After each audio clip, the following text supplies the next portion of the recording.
அனைவருக்கும் கோபிநாத்தின் அன்பு வணக்கங்கள் நண்பர்களே. இந்த வீடியோ பதிவை முழுமையாக பார்த்துட்டு மறக்காமல் லைக் பண்ணிவிட்டு உங்கள் நண்பர்களோட பகிர்ந்துக்குங்க நண்பர்களே. அனைவரும் பலனடையட்டும். காரணம், இந்த பிரபஞ்சம் அப்படிங்கிறது பெரிய விஷயம். இந்த பிரபஞ்சத்தை இயக்குபவர் அப்படிங்கிறவர் மிகப்பெரியவர். இந்த பிரபஞ்சம் எப்பொழுதுமே நம்முடன் தொடர்பில் இருக்கிறதா அப்படின்னா கண்டிப்பாக தொடர்பில் தான் இருக்கிறது. அதை நாம் உணர்வதில்லை. சில நேரங்களிலே இந்த பிரபஞ்சம் நம்மை எச்சரிக்கும் அல்லது சில விடயங்களை நம்மளுக்கு விட்டு செல்லும், நமது வாழ்க்கையானது எப்படி போக வேண்டும் என்பதற்காக. அப்படிப்பட்ட சில விஷயங்களைத்தான் நம்ம பார்க்க இருக்கோம். அதில் முதலாவதாக எடுத்துக்கிட்டிங்கன்னா, நம்ம ஒரு புது உலகத்துக்குள்ளே போயிட்டு வர மாதிரியான ஒரு உணர்வு ஏற்படும். திடீர்னு பார்த்திங்க அப்படின்னா வெறுமை நிலை அப்படிங்கிறது ஏற்படும். எத்தனை பேர்த்து இதை உணர்ந்திருப்பீங்கன்னு தெரில. அந்த நிமிடம் அப்படிங்கிறது ஏதோ புதுசாக ஒரு உலகத்துக்குள்ளே நம்ம வந்திருக்க மாதிரியான உணர்வை ஏற்படுத்தும். சில பேருக்கு என்னென்னா, இந்த இடத்திற்கு நாம் ஏற்கனவே வந்தது போல ஒரு உணர்வை அது ஏற்படுத்தும். அது என்னன்னா, வாழ்க்கையில் ஒரு மாற்றம் ஏற்பட போவதை அது குறிப்பதாக நாம் உணர்ந்து கொள்ளலாம். அது என்ன அந்த கால மாற்றமாக இருக்குமா அப்படின்னா, நம்ம அந்த சுய உணர்வு நிலையில், விழிப்புணர்வு நிலையில் இருக்கிறோம் என்பதை உணர்த்துவதாக இருக்கும். அந்நிலையிலே நாம் தொடர்ந்து நீடிக்கிறோம் அப்படிங்கும்போது கண்டிப்பாக அது ஒரு வாழ்க்கையில் மாற்றத்தை ஏற்படுத்தும் அப்படிங்கிறத அதன் மூலமாக நம்ம தெரிஞ்சுக்கணும். இந்த 3லேருந்து 4:30க்குள்ளே தூக்கத்தை கெடுத்துக்கிட்டே இருக்கும். அந்த தூக்கம் அப்படிங்கிறது சில பேர்த்துக்கு இல்லாமலே போயிடும்னு வச்சுக்கோங்களேன். ஏன்னா, நீங்கள் எதற்காக இந்த பிரபஞ்சத்திற்கு வந்தீங்களோ அதற்கான கடமையை பற்றியோ அந்த வேலையை பற்றியோ நீங்கள் நினைவில் வைத்து கொள்ளவே இல்லை அப்படிங்கும்போது அது உங்கள் தூக்கத்தை தொந்தரவு செய்து கொண்டே இருக்கும். உங்களுக்கு பெரிய கடமையை இறைவன் கொடுத்திருப்பார். அந்த கடமையிலிருந்து நீங்கள் தவறி இருப்பீர்கள்.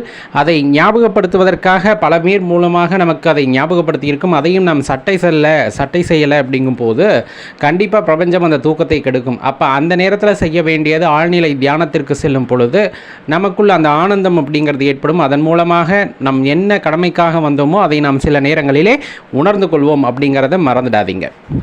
அதே போல் வாழ்க்கையில் திடீர்னு கஷ்டங்கள் வருது அப்படிங்கும்போது நேர காலம் தலையெழுத்து அப்படின்லாம் சொல்லுவோம் இல்லையா, அதெல்லாம் இல்லாமல் நல்லா தான் போயிட்டு இருந்திருக்கும். அந்த கஷ்டம் ஏன் வந்தது, எதுக்கு வந்தது அப்படின்னே தெரியாமல் சில கஷ்டங்கள் எல்லாம் வரும். அது வாழ்க்கையில் உங்களை திசை மாற்றுவதற்காக அல்லது உங்களை மடை மாற்றுவதற்காக பிரபஞ்சம் செய்த வேலையாக இருக்கும் என்பதை தெரிந்து கொள்ளுங்கள்.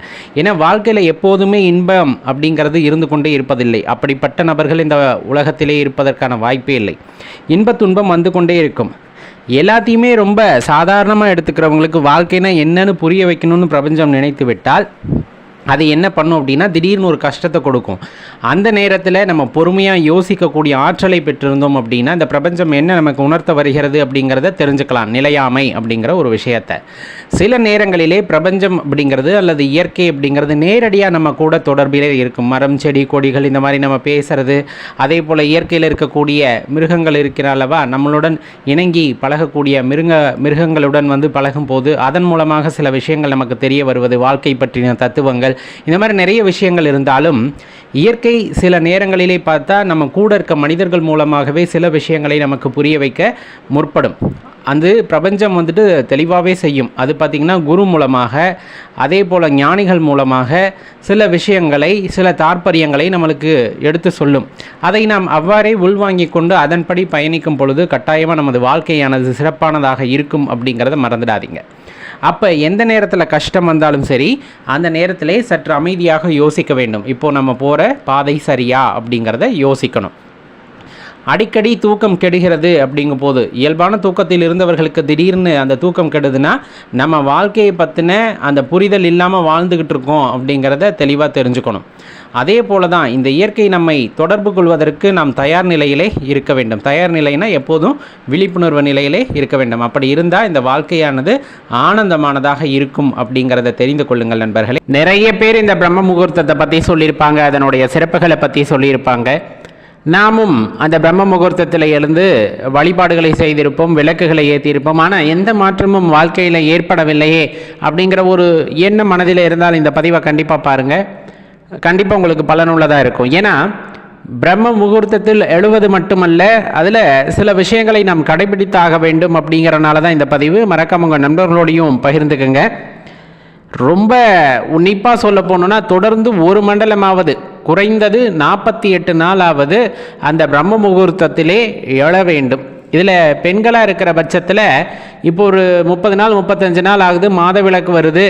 அந்த நேரத்தில் நம்ம எந்திரிச்சு விளக்கேற்ற முடியாது அப்படின்ட்டு நம்ம இப்போ ஒரு 3 நாளைக்கு தூங்கிட்டு அப்புறம் தொடர்ந்துக்கலாம்னா அப்படி கிடையாது.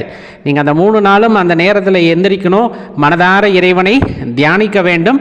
அதுக்கு பிறகு அந்த 48 நாளுங்கிற 51 நாள், அந்த 3 நாள் 4 நாள் வந்துட்டு நீங்கள் நீட்டிச்சுக்கலாம், அதனால் தப்பு இல்லை. இதை அடிப்படையில் முதல்ல தெரிஞ்சுக்கணும். அதே போல் இப்போ பிரம்ம முகூர்த்தத்தில் எந்திரிச்சு விளக்கேற்ற சொல்கிறாங்க இல்லையா, அப்போ குளிக்கணுமா அப்படிங்கிற ஒரு கேள்வியை கேட்குறாங்க. கண்டிப்பாக குளிச்சாகணும். இப்போ நம்ம வாசல் தெளிக்கிறோம் அப்படின்னா கை காலில் அலம்பிட்டு வாசல் தெளிச்சுட்டு வாசலில் விளக்கேற்றிட்டு பூஜை அறைக்கு வருவோம். பூஜை அறைக்குள்ளே நம்ம போகிறது அப்படின்னாலே தூங்கி எந்திரிச்சதுக்கப்புறமா கண்டிப்பாக குளியல் இருக்கணும் அப்படிங்கிறது அவசியம். அதனால் குளிச்சுட்டு அதுக்கப்புறம் பூஜை அறையில் போயிட்டு விளக்கேற்றுறது தான் உத்தமம் அப்படிங்கிறத தெரிஞ்சுக்கணும். அதனால் இந்த தப்பை எக்காரணத்தை கொண்டும் பண்ணிடாதீங்க. சரி, இப்போ விளக்கு ஏற்றியாச்சு, நான் சாமி கும்பிடணும் இல்லையா, அதுதானே ரொம்ப முக்கியமான விஷயம். நான் என்ன பண்ணுறேன், எந்திரிச்சு ஒரு 5 நிமிஷம் வந்துட்டு விளக்கேற்றி வச்சுட்டு பூஜை அறையில் பூஜையெல்லாம் பண்ணி சாமி கும்பிட்டேன், ஆனாலும் பலன் இல்லை. நல்ல தெளிவாக தெரிஞ்சுக்குங்க. இப்போ கற்பூர தீபம் ஏற்றுறோம், விளக்கு ஏற்றுறோம் அப்படிங்கிறத தாண்டி, வேண்டுதலை வைக்கிறோம் அப்படிங்கிறத தாண்டி ஒரு சூட்சமம் அங்கே என்ன அப்படின்னா, நீங்கள் இயற்கையோட தொடர்பு கொள்ளணும். அந்த நேரத்தில் இயற்கையோடு எப்படி தொடர்பு கொள்ள முடியும் அப்படின்னா, தியானத்தினால் மட்டுமே தொடர்பு கொள்ள முடியும். மனம் ஒருமைப்பட்ட நிலையில் அந்த இயற்கையோடு நாம் தொடர்பு கொள்ளும் பொழுது தான் நம்மளுடைய வேண்டுதல்களை, விண்ணப்பங்களை இறைவனிடம் வைக்க முடியும். அதனால் இந்த விளக்கு ஏற்றி வச்சுட்டு நம்ம எப்போவுமே கோவிலில் போயிட்டு ஒரே நிமிஷத்தில் சாமி கும்பிட்டு வருவோம் இல்லையா, எனக்கு இதை கொடு அதை கொடு அப்படின்னு கேட்டுட்டு வருவோம் இல்லையா, அந்த மாதிரியெல்லாம் இல்லாமல் ஒரு 1/4 மணி நேரமாவது முடிஞ்ச அளவுக்கு மனதை ஒருநிலைப்படுத்துங்க. அவ்வளோ சீக்கிரம் ஒருநிலைப்படாது, இருந்தாலும் நீங்கள் முயற்சி செய்து அந்த விண்ணப்பத்தை அந்த நேரத்தில் வைத்து பழகுங்க. அந்த 48 நாள் வரும்போது உங்களுக்கு பழக்கமாயிடும்.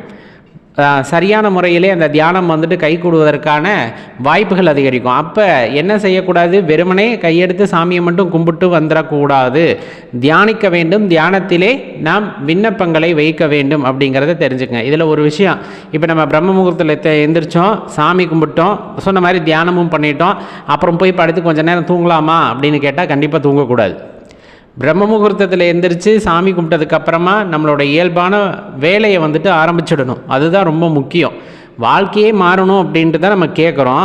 அதுக்கப்புறமா பார்த்தீங்கன்னா கொஞ்சம் நான் தூங்கி எந்திரிச்சிட்டு வரட்டா அப்படின்னு கேட்டால் அதில் அர்த்தமே இல்லாமல் போயிடும். அதனால் அந்த தப்பை மட்டும் எக்காரணம் கொண்டும் செஞ்சிடாதீங்க. அந்த நேரத்தில் மனசில் எதிர்மறை எண்ணங்களை உதிக்க விடாதீங்க. எப்போவுமே குழப்பமான நிலையில் வேண்டுதலை வைக்கக்கூடாது.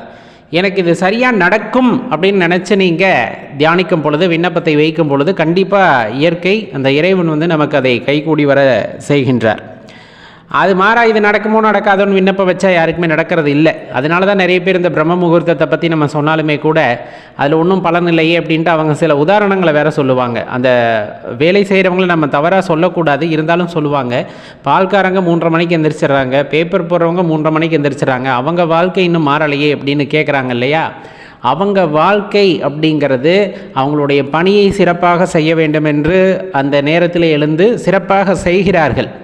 அவர்களுக்கு இன்னது வேண்டும் என்று இயற்கையிடம் அவர்கள் தொடர்பு கொண்டு கேட்பதில்லை. மாறாக அப்படி கேட்கிறார்கள் என்றால், ஒரு 48 நாளைக்கு அதையும் செய்கிறார்கள் என்றால் அவர்கள் வாழ்க்கையும் அந்த இடத்துல ரொம்ப சிறப்பானதாக மாறும். அதில் மாற்று கருத்தே இல்லை.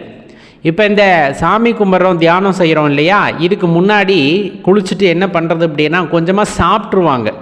பசி எடுத்துருச்சு, காலையில் நேரம் எழுந்திரிச்சா வயிறு தகன்னு எரியும், அதனால் சாப்பிட்ருவாங்க. அப்படி சாப்பிடக்கூடாது. தியானிக்கும் பொழுது வெறும் வயிறாக முடிஞ்சால் கொஞ்சம் தண்ணி குடிச்சிக்கலாம், அப்படி இல்லைன்னா பால் குடிக்கலாம். எப்போ பசும்பால் குடிக்கணும் அப்படின்னா, சில பேர் பிராணாயாமம் பண்ணுவாங்க அந்த நேரத்தில். இப்போ பிராணாயாமம் பண்ணுறாங்கன்னா பசும்பால் கண்டிப்பாக குடிச்சிருக்கணும், ஏன்னா உடல் சூடாகும் அப்படின்னு சொல்லப்படும். அதை தவிர்ப்பதற்காக அந்த பசும்பாலை அவர்கள் கொடுத்திருக்கிறார்கள் அப்படின்னா அது ரொம்ப சிறப்பான விஷயமா இருக்கும். அப்போ வயிறு முட்டை சாப்பிட்டுட்டு நீங்கள் போய் சாமி கும்பிட்றீங்கன்னா அது அர்த்தமில்லாததாக போயிடும். இப்போ சில விஷயங்கள் உங்களுக்கு புரிஞ்சிருக்கக்கூடும், ஏன் என்ன நடந்திருக்கும், நம்ம அந்த பிரம்ம முகூர்த்த வழிபாட்டில் என்னென்ன தவறாக இருக்கும் அப்படிங்கிறது. இது ஒரு சில விஷயங்கள் தான். இதை தவிர்த்து கொண்டு அந்த பிரம்ம முகூர்த்த வழிபாட்டை செய்கிறீர்கள் அப்படின்னா கண்டிப்பாக உங்களுக்கான வேண்டுதல் நிறைவேறும், கைகூடி வரும். அதில் மாற்று கருத்தை நீங்கள் கொள்ள தேவையில்லை. முயற்சி பண்ணி பாருங்கள். இதில் எதுவும் தவறுகள் நடந்திருந்தால் அதை மாற்றிக்குங்க, கண்டிப்பாக அது கை கொடுக்கும். நண்பர்களே, இந்த வீடியோவை லைக் பண்ணிவிட்டு உங்கள் நண்பர்களோடையும் பகிர்ந்துக்குங்க, அவங்களும் பலனடையட்டும். நன்றி, வணக்கம்.